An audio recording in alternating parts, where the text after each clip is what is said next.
You're listening to the Energy is Love podcast. It's like I accomplished it and I no longer hear it at all. Right. I just got Tim McGraw in my head. I'm like, oh, that's all I can hear. What's your favorite Tim McGraw song? Oh, it depends on the day.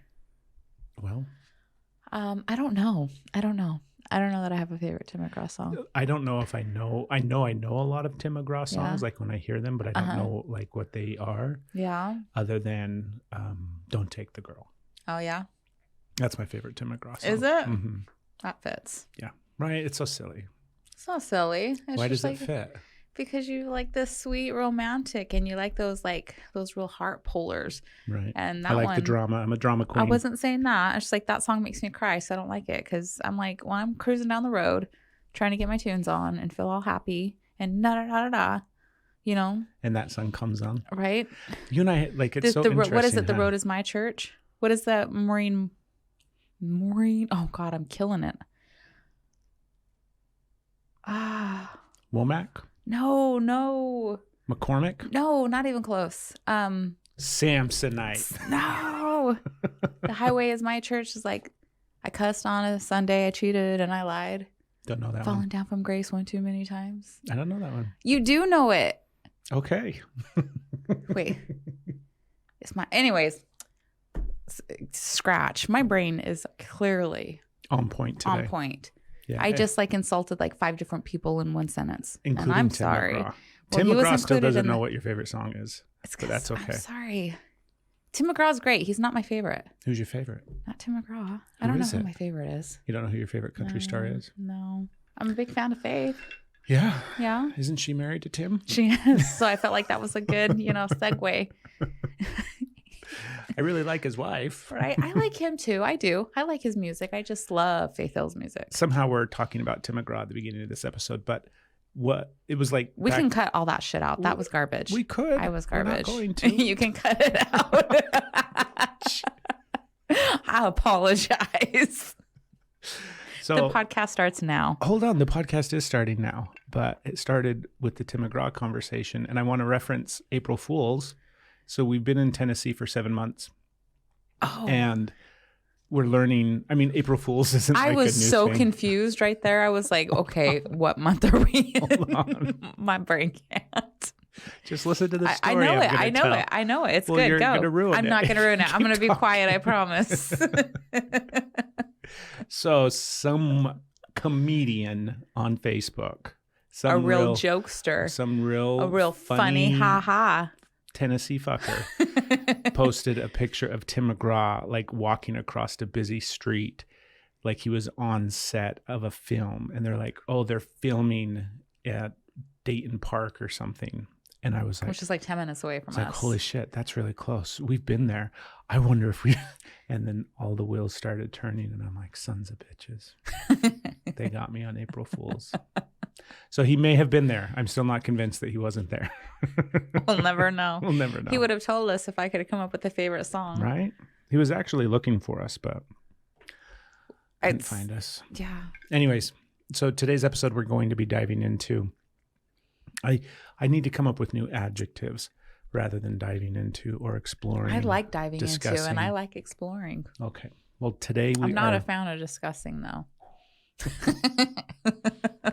Says the podcast This co-host. is going to be a fun episode. I'm so tired. Okay, let's do it. Let's go. So it's two things, right? Yes. And they're both kind of interrelated. Okay. And the idea is that you meet a new person and you overshare to the extreme, almost to the point where you then have a vulnerability hangover. Mm. So that type of behavior is a trauma response. And I guess we need to try to Oh my goodness. we need to try to articulate it a little bit better, because to say it's a trauma response, it's always the big caveat that if you are doing this or if you've done it, it doesn't necessarily mean that it's a trauma response. There's a lot of other reasons why someone might do this. But the whole idea is, in order to address, well, we're going to talk about why people do this and kind of what it's connected to in regards to it being a trauma response. But I think does it make sense? It does. As Keep I've going. described it so far, Yes. as far as like how you will overshare when you meet new people, whether it's in a new relationship, a friendship, a coworker, something like that. You start a new job, and in the state of like panic and the nerves of being in that new environment and not knowing what to say, and then it's just all of this dump of information about yourself as a way to kind of, I don't know, what do you think the reason behind it is? It's actually like one of the like markers, not markers, that's probably too strong, but that's one of the things that can happen and you might do if you have CPTSD, which we talked about last week. Right. And so it's one of the things that comes up, and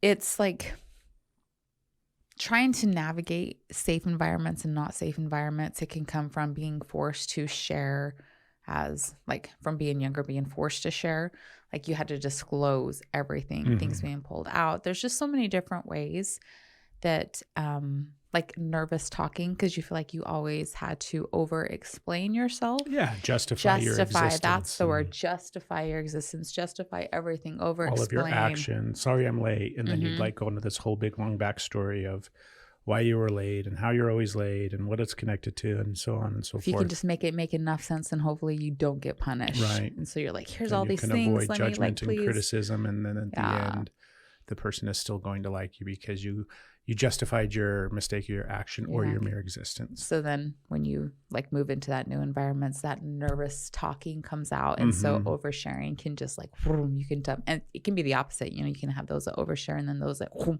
never know. It's like that tough nut to crack, as they say. You never know what's going on, which is also kind of one of those same responses. But with the overshare, it's just that nervous talk. I nervous talk. I don't know that I overshare. I think I do at times. It depends. It depends on if I feel safe with the person. Yeah. You know, I have to feel really safe. Like I overshare with you, and I probably overshare on this podcast because I'm talking to you. But with people in my life, I'm not like, now here's a story all about Jeff. You know, I don't like give everything. Yeah. You might get pieces, but there's definitely a lot of that. Just everything comes out, and then.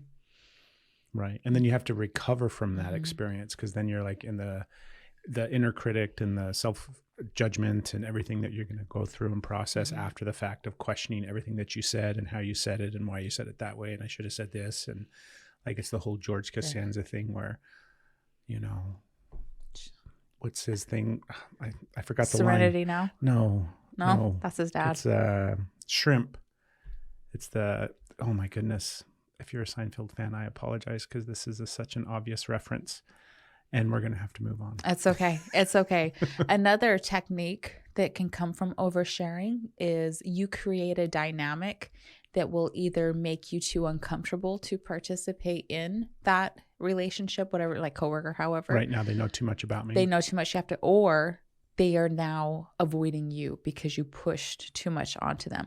So you subconsciously create a dynamic to or not intentionally, but it creates a like a wall between you. So it's like an avoidance strategy that takes care of itself. So even by oversharing, it is creating distance, and your body knows how to create that distance by pushing people away. That's like or making you withdraw. That's the next part of it that I want to discuss and kind of elaborate on, is because like the initial part that we talked about is just that like apologizing and over explaining and trying to justify, you know, your actions and everything like that. And then I think the part that you just got done elaborating on, I didn't mean to jump the gun. You didn't jump any gun, babe.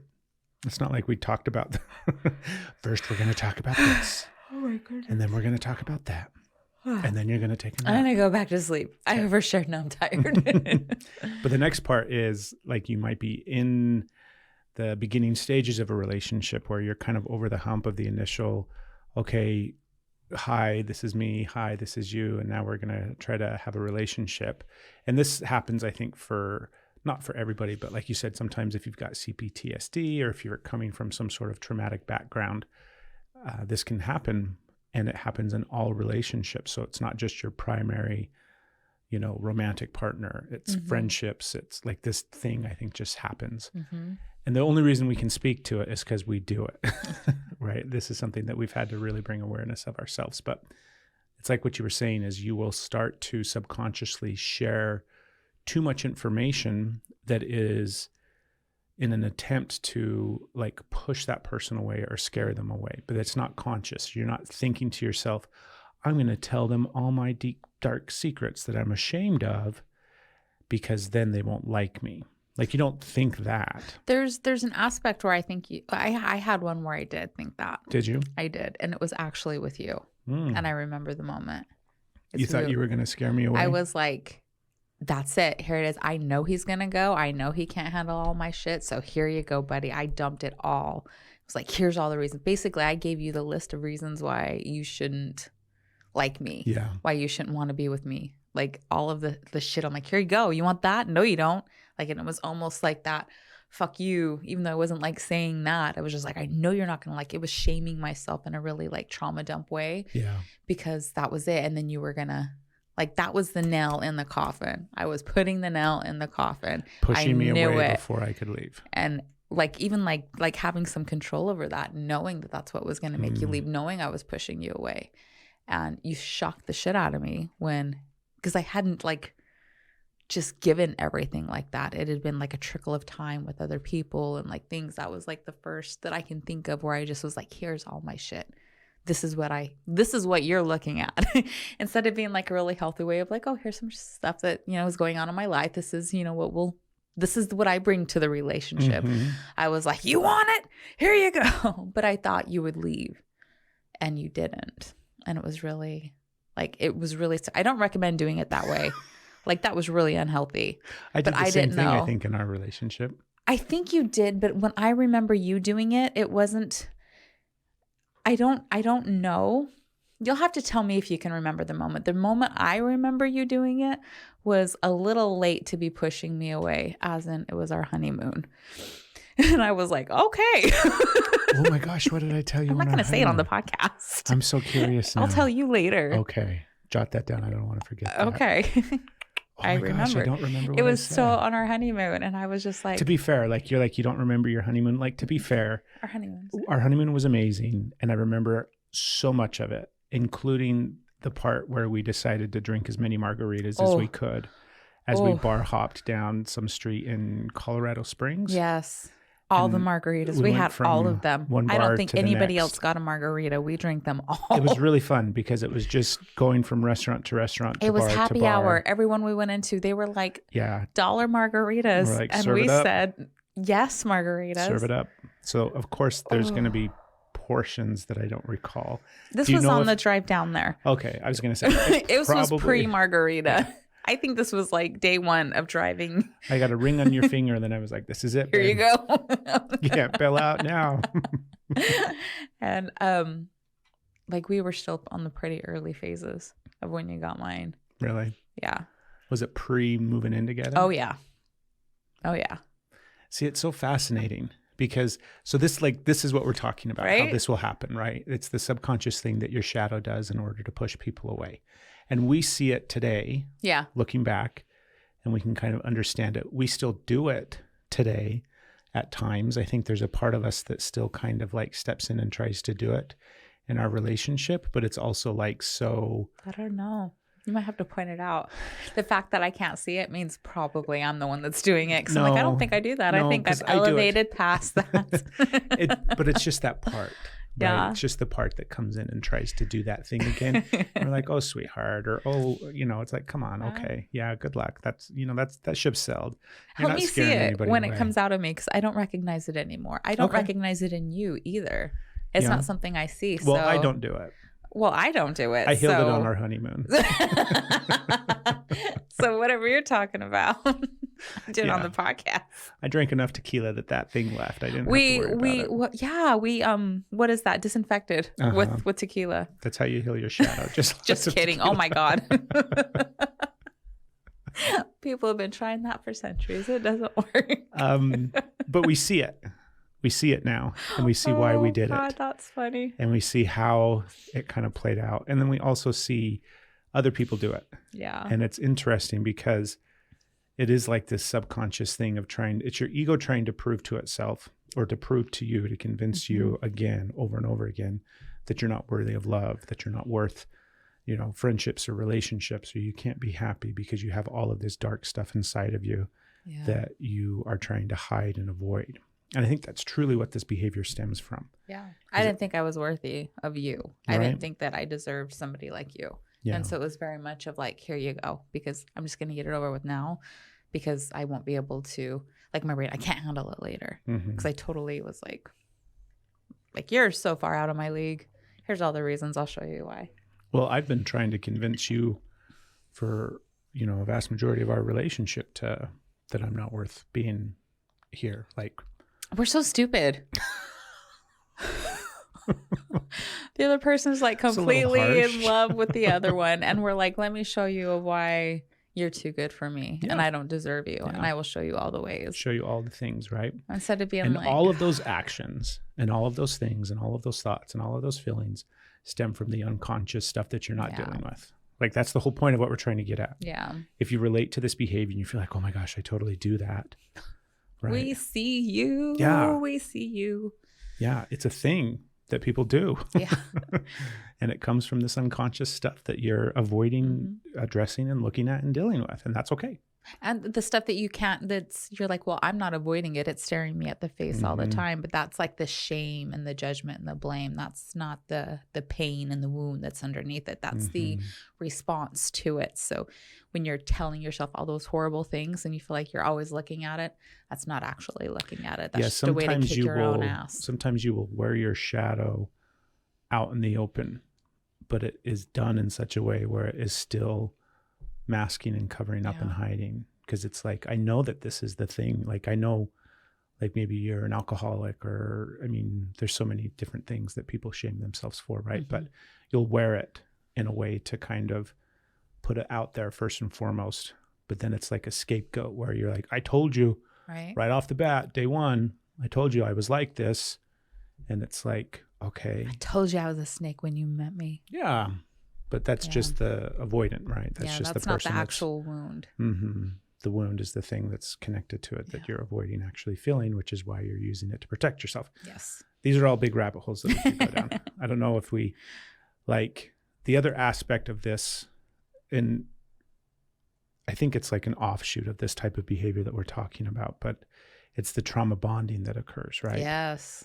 Because you and I did that beautifully as well. Yes, we did. Like, we have a master's degree in trauma bonding because we both do that thing that we just talked about where we're trying to scare each other away. We had to master it to heal it. And then what soon follows is just, it's like your two crazy trains joining together for one chaotic, joyful, crazy It created ride. like euphoria. Yeah. And like when the highs of that bond and we felt super connected, felt like it was like there was nothing better or more sacred in the world than the euphoric high that we were riding from the trauma bond moment. It was very. Say more about that. Sorry. I just got, oh fuck. I just got nervous. I was just like sneaking. You're like, spotlight on you. Here we go. All right. So, like, the dynamic of trauma bonding is like you're either sharing in moments that where you brought to the table, because you have your trauma, they have their trauma. And so when you're even like dumping all of that information, just one aspect, when you're just like that whole dumping, that oversharing, that a sense is somebody is going through that trauma with you. So that is creating an immense right now, especially if they didn't like get the opt-in. If you weren't in the situation of where you were sharing stuff and the other person had agreed to have this conversation, it was just something that you started just like pouring on them. They had no idea what was coming. But then it creates this this environment. So it's releasing all these like the cortisol, all the stress hormones. You're getting adrenaline coming out. Yeah, it activates that fight or flight. It definitely is like hitting all of those things. And then when you start to break through and you start to come up out of that, then you get that like that oxytocin, you start to get that bond that's coming up. So it's lifting you out of that. You were just in a really deep depths. And that bond starts to form, which lifts you out of that. When you have all those really good hormones, you feel like super connected to this person. Then you have all the euphoria coming up and the love that's shared between, especially if they didn't run, right? So now you're just in the super high that came from this low. And once you start to recognize, or that pattern, not even recognize, but once that starts to create because you brought it from other relationships, then what's common to happen is then you need to create new traumas in the relationship to tank you out on those ways, because you're still addicted to those hormones. You're still addicted to that. So then you have like conflict in your relationship, treating the other person poorly, making really bad choices, just causing trauma in all the ways, so that when you come together, trauma. So then when you come together, you start to build again. You start to come up, start to form those connections of where now you're getting through this. You've overcome that hard thing. So it starts popping the oxytocin and you just start connecting, bonding, coming up into this euphoric. You feel like everything is possible. You too will make it. It's the most intense. Like you have the like intense sex, intense love. Everything is just like super charged. You're like in the moment with each other on this super high that can only last for so long. And so then you get stuck in this loop, this cycle. And you can call it codependency on how, but it's just like this trauma bond cycle. And it can go to the extreme of abuse and violence and all of the other things that can come into it, where then it's usually only one person that's actually getting the euphoria. After that, it's this really crazy, intense cycle. But when you break it down, no matter what level it is, it's normally that cycle. That's why they talk about makeup sex.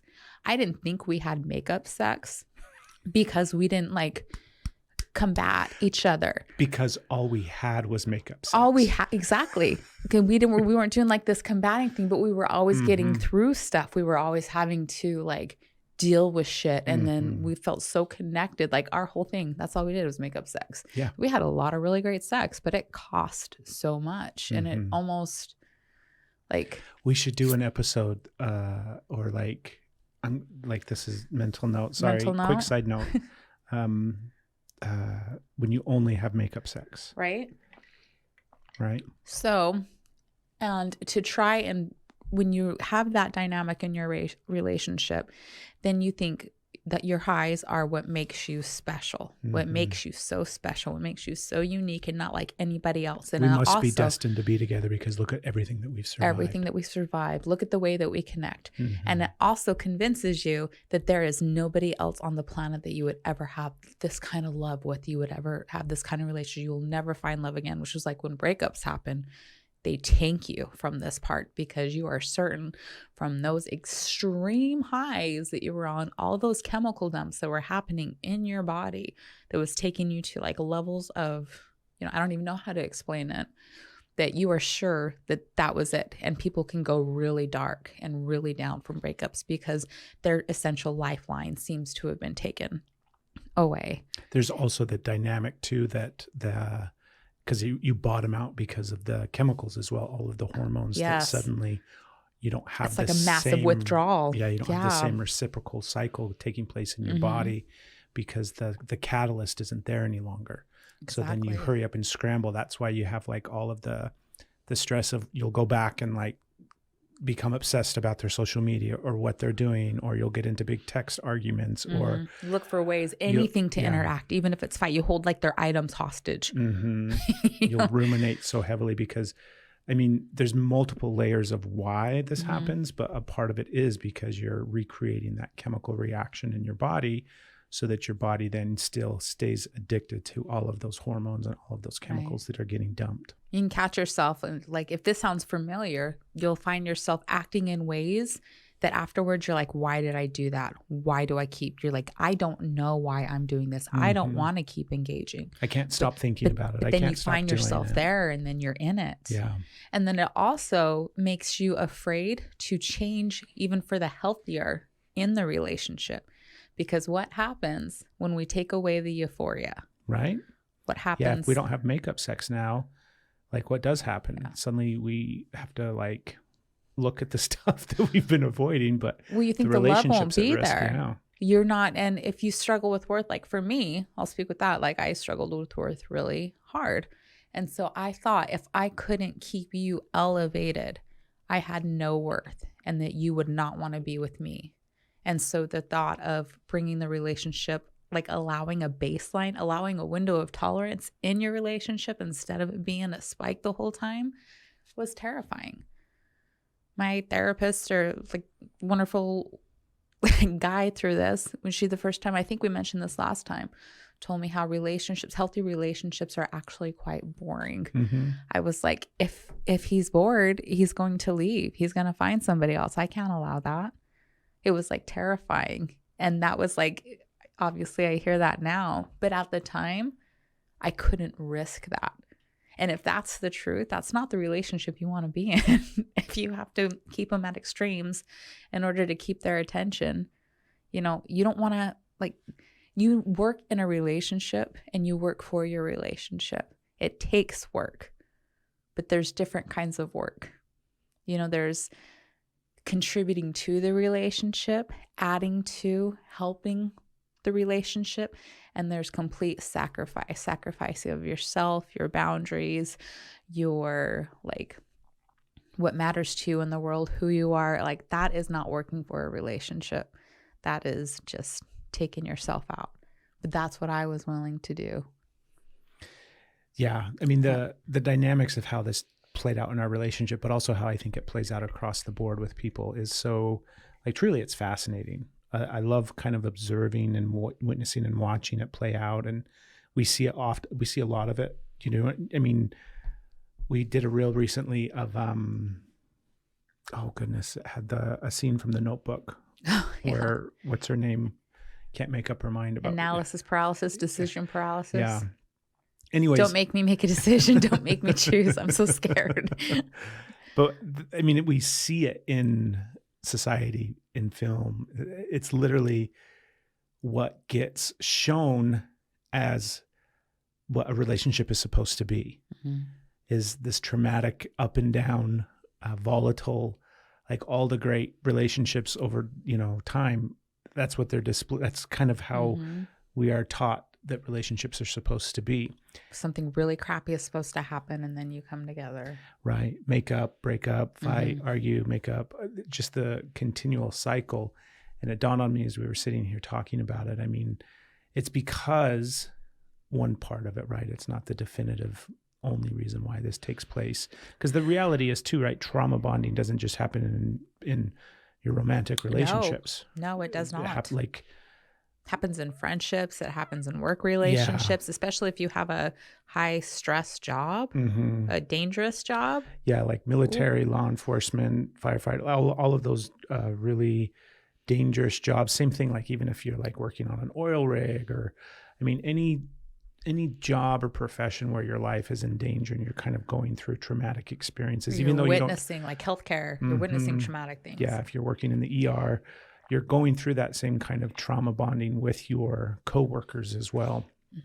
Anyways, I think the reason why we recreate it in our romantic relationships is because we're just recreating our family dynamics, right?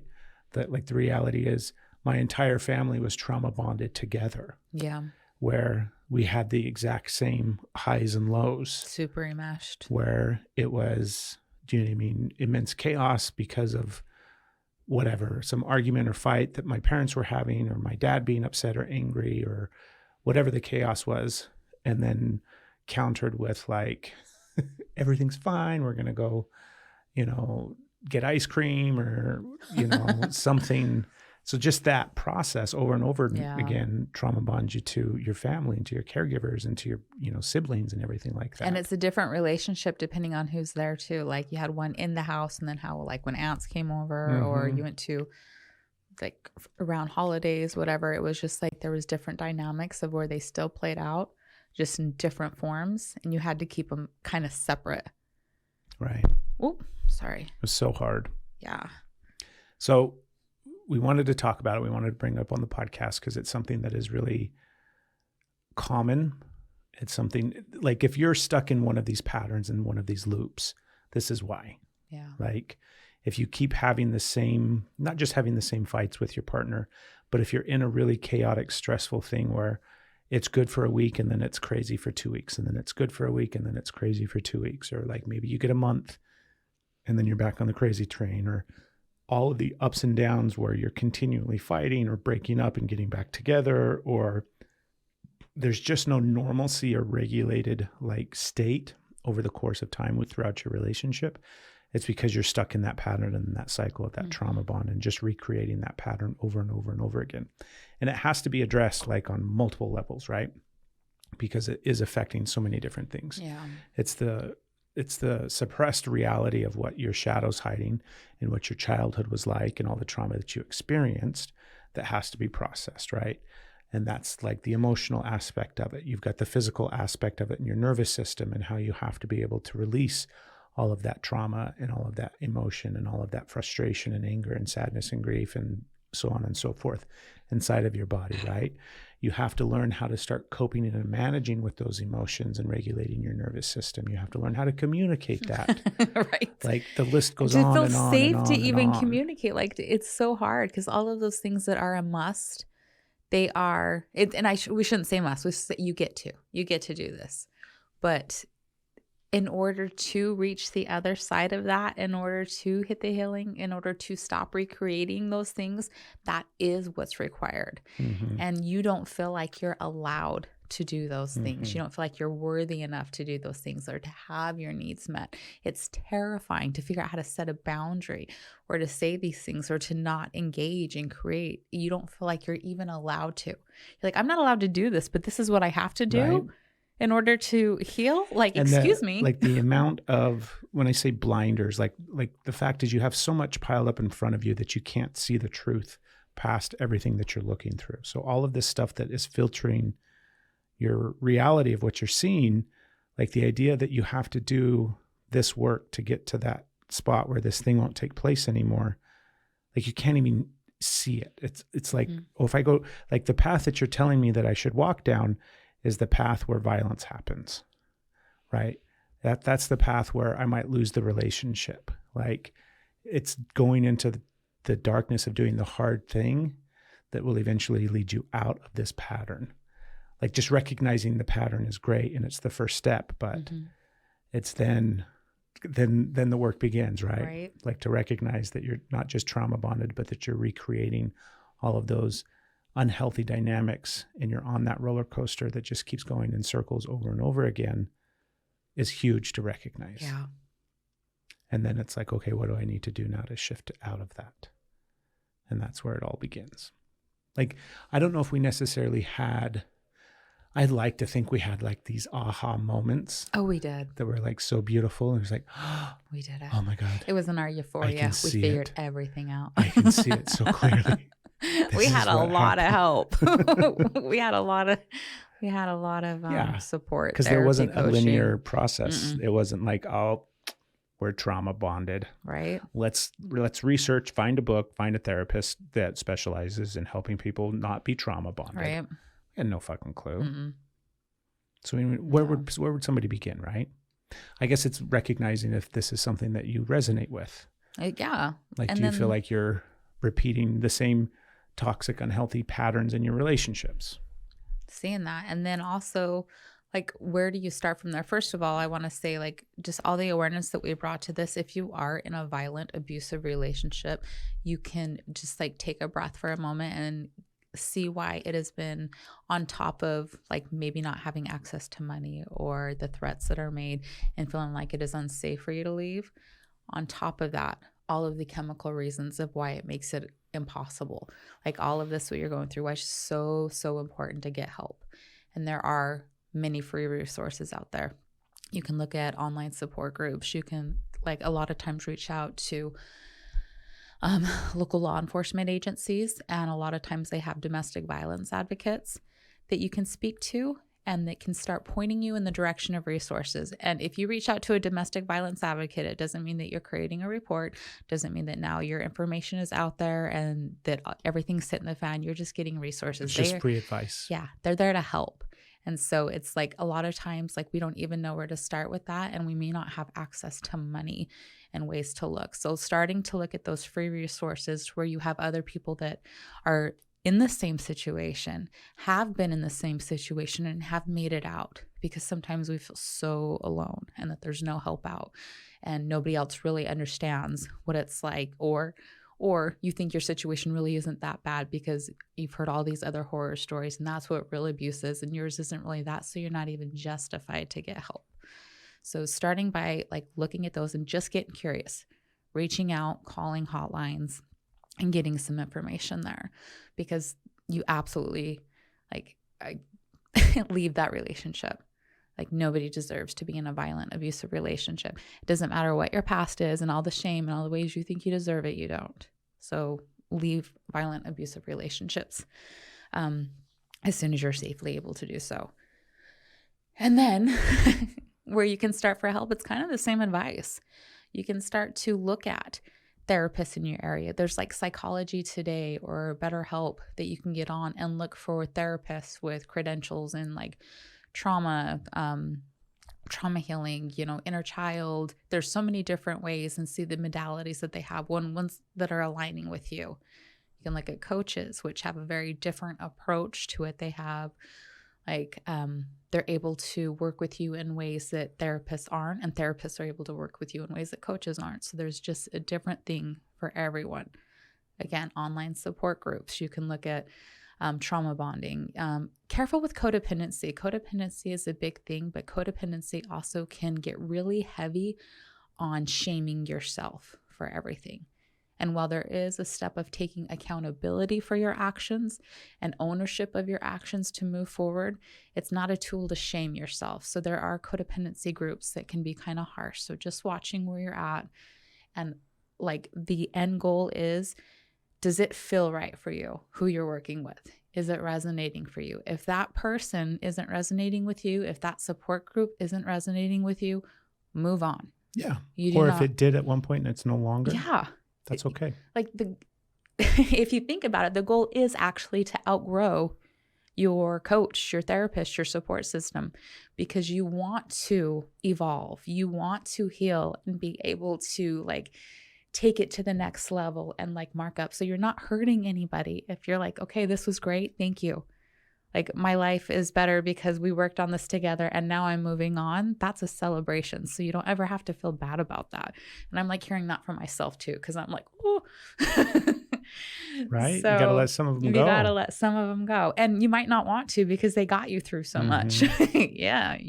There you go. Trauma bonded with your therapist. You did it again.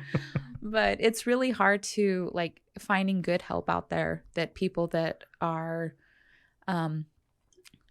because education and experience are not the same things. And so finding people that maybe have all the right credentials but really don't understand what it's like to be in that environment.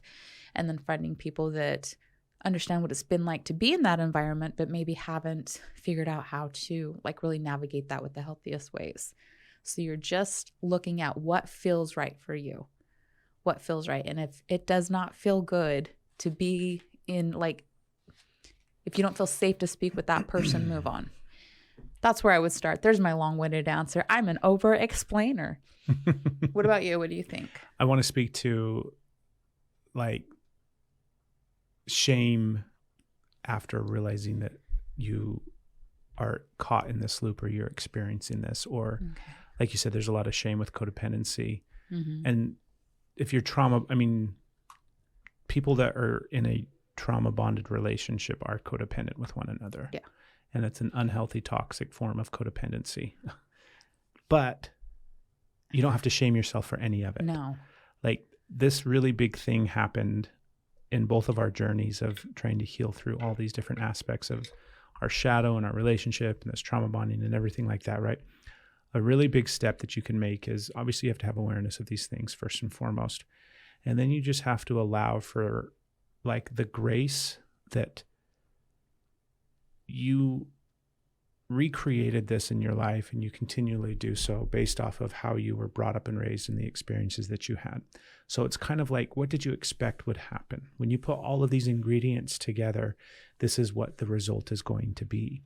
And because you didn't have control over the ingredients that were put together, then you don't have control over the result until you have awareness of it. That's the whole thing, is once you have awareness of it, that's when change starts to happen. Prior to that awareness point, it's not negating responsibility. It's not avoiding it. It's, it's not like shirking accountability at all. It's just having the grace and the compassion and the love for yourself to realize, what else were you supposed to do? When you're only ever shown this one way of doing things, what else are you supposed to do, right? So that's just, if you go through, because going through the shame process of feeling ashamed that you've done this or that you're in this and you don't know how to stop it. And like, I know that there's a lot of shame involved with being in an unhealthy, abusive relationship, because people are just like, leave. Like, it's so obvious. Right. You see it, we see it, everybody sees it, but yet you still can't do it. And the reason being is, again, because what else are you supposed to do, right? So allow yourself the grace to just have compassion and love for the fact that you now have awareness, and now you can start working on changing these things and shifting these behaviors and altering the course of your life in a sense. And that process, like, awareness is the first part, first and foremost and always. And that's what we talk a lot about, and we hope we kind of spark some awareness for people. Great. Now that change process, the healing process, the shifting out of all of this stuff, just take how long you think it's going to take and multiply it by like 100. It's going to take far longer than you want it to. It's going to take longer than you think it's going to take. Even if you're like, man, this might take this long, it's going to take longer than that. Because it took so long to get to this point in your life, yeah. It's going to take almost twice as long to heal out of it. And it's not as long as staying the rest of your life in it. Exactly. Like, that's, you get to choose now after you have awareness of it. Do you want to do the hard thing of changing this? Or do you want to do the hard thing of staying in it now that you see it? Like, trying to stay in these toxic, unhealthy relationships and in this trauma bonded space. Once you see it, that's really hard. Like, that's a whole other level of hardness when you're in it and you realize you're in it, and then you're still not able to get out of it. Yeah. That's a hard, long, lonely road. Yeah. I mean, just pick your heart. Which one do you want to do? Right. And there's no judgment. Like, if you stay in those relationships, if you stay stuck in these patterns, that's okay. We did for years. Yeah. And we still recreate them from time to time. Like, we still go through phases where we will start stirring up shit. Right. And have like amazing makeup sex from the fight that was self-created in order to like activate things. We still do it because it takes a really long time. So just a lot of compassion and love for who you are. Yeah. And the process, like, healing is a lifetime worth of work that you actually don't have a lifetime to complete it in. Like, it's weird. It takes a lifetime to quote unquote heal, but you don't have a lifetime to do it. And it's just this weird, funny thing that the universe does. What do you think? I think it's definitely a journey, and it can feel really hopeless. And it's like, it's such a funny way that it keeps you stuck in it too, because you feel hopeless and you can't get out, you can't change it. And then that's like after you've had the awareness, right? So that you were talking about staying in that. And then I guess I think I'm leaning more towards the, we kind of like spun off for the violence part of it for a minute. So I'm like thinking about like that dynamic, but it still plays out. It just might not be at that extreme, but how it feels like hopeless. And then you can't when you have that awareness. So you feel stuck. And then the longer it takes, the more you then shame yourself. So you want to get out, but you feel like you can't. And then you have, why did I stay this long? Why did I endure this? And it's not just violence, obviously. It's like any kind of toxicity or harm that comes, like, why did I do this for so long? Yeah. Why did I let this happen for so long? So you can shame yourself into staying and not changing it. You're like, well, it's my fault. I'm creating it. So I have to now deal with it, all the ways that you will create that cycle to keep you right there. Because essentially that is the space that the ego knows and knows it can survive. Even if that space might kill you, literally kill you, you're alive right now and you've been surviving it. So the ego thinks this is how we survive because I've got this down. Even if it's hell, this is how I survive. And that's obviously an extreme, but that extreme is something that happens. So if you're in that extreme or less than, however, like just that's the game that it plays with you. And it's like anything else where only you could, like, you can only do so much for your relationship if your partner isn't willing to do their fair share as well. Right. So you having awareness of this, and then you working on healing your shadow and going into all these different things in order to kind of stop these patterns. It takes two people to do that work. And like I said, you can only do so much. So if they're not willing to show up and start participating, then it's all those hard questions that you also then have to start asking and looking at and sitting with the answers of like, okay, what does this mean now? Do I actually want to stay in a relationship with somebody who is not willing to heal through some of these things and stay stuck in some of these patterns? And then you get to ask yourself those hard questions. It's funny too, because you will, because we talked earlier too, how it's not just your primary relationship that this happens in, right? This will happen in all relationships, especially if you're have the tendency to recreate these toxic patterns, these ups and downs. And when you stop those patterns, those other relationships that you have that were like that, you have even way less control over what they do, like your boss or your coworker or even your friend, right? Or your family, like your parents or your siblings or whatever. And so then it becomes like really clear on how you're going to choose to set boundaries with that person, because, you know, trying to have a conversation with your boss about like, hey, I realize we're stuck in a trauma bonded relationship. And so I've gone ahead and I've started to work on my stuff and heal my shadow. And I'd really appreciate it if you did the same so that our relationship can be healthier, because this environment here at work's really toxic and I don't want to quit the job, but I also don't want to be in this environment anymore. So if you could just do your part, that would be really, really great. I would love it if you could say that. Right. Wouldn't that be amazing? It would be amazing. And it's probably not going to happen. Probably not. Right. And so it might. Then you just have to decide where your boundaries are and what you're willing to put up with and what you're willing not to put up with. And then be able to communicate those things. And then just the consequences are what they are. Yeah. So hopefully we shedded a little bit of light on this topic. It's probably opened some Pandora boxes for you too. You're looking at stuff like, woo. I think it's one we're going to do a little bit more like content on. It sparked quite a bit. Yeah.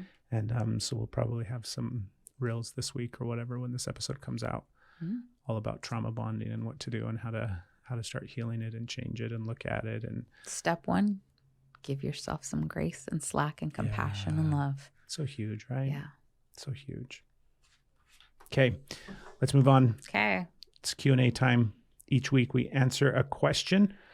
You can call in your questions now and leave us a voicemail and we'll play it on the podcast. The number is 423-521-0355. Feel free to call anytime and leave us a voicemail, and then we might play it on the podcast. You can also still DM us, message us, all the different email ways. us. Yes, so you can get those to us any way you like, whether you call them or, like Steph just said, all those other ways. Things. I do want to say too, if you do call, there's a 3-minute time limit on it. So if you surpass that 3 minutes, call back and finish it, or like have it within there. Yeah, you can do it. 3 minutes is a long time to get your question out. Right. And if you don't manage it, that's fine too. Yes. Because some people over-explain, we found out. And that's okay. I see you. I am you. So this week's question that is, hi, I'm struggling and need help. Every time I have an emotional reaction to something my partner bells, they will literally get up and leave the room sometimes if I start crying while I'm trying to express what I'm feeling. I've tried talking to them about it, but it goes nowhere. I love them and the rest of our relationship is awesome, except for this. What can I do?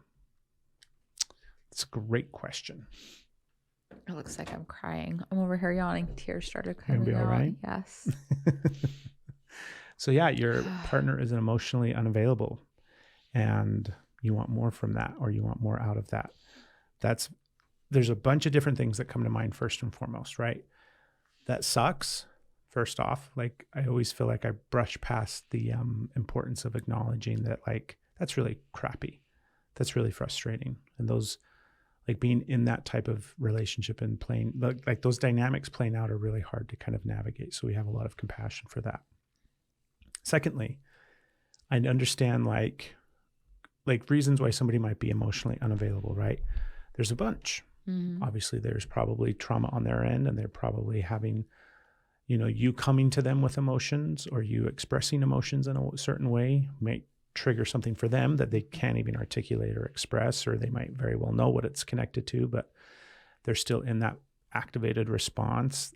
They might have some sort of, the spectrum of like neurodivergency and how people process, feel, express, communicate, everything, including emotions, is so vast that it might just be that. Like, truthfully, they may not actually be able to read the cues of what you're trying to express. Yeah.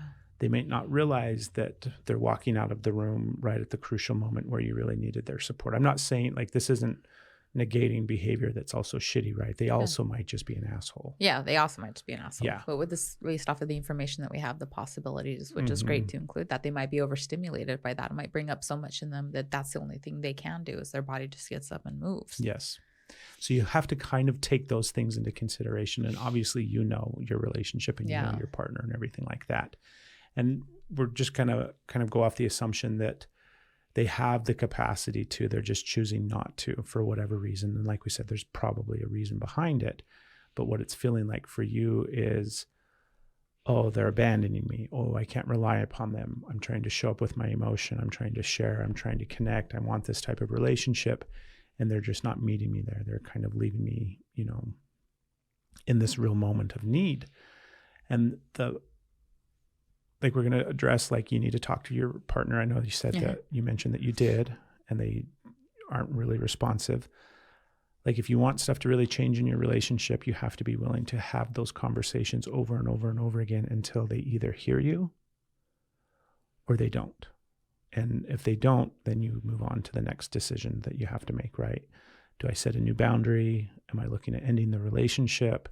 Whatever that process is. But there may just be the reality that they haven't really grasped the significance of what this situation is for you. So I would encourage the communication to try to happen again and again. And I know that's frustrating to have to try to continually bring forth something that is so important to you. But in all honesty, there's been a lot of times that we've gone through this as well, where I did not understand the gravity of what an experience was. Yeah. And once I had the understanding of what it was, then I was able to show up much better for it. So there's that caveat.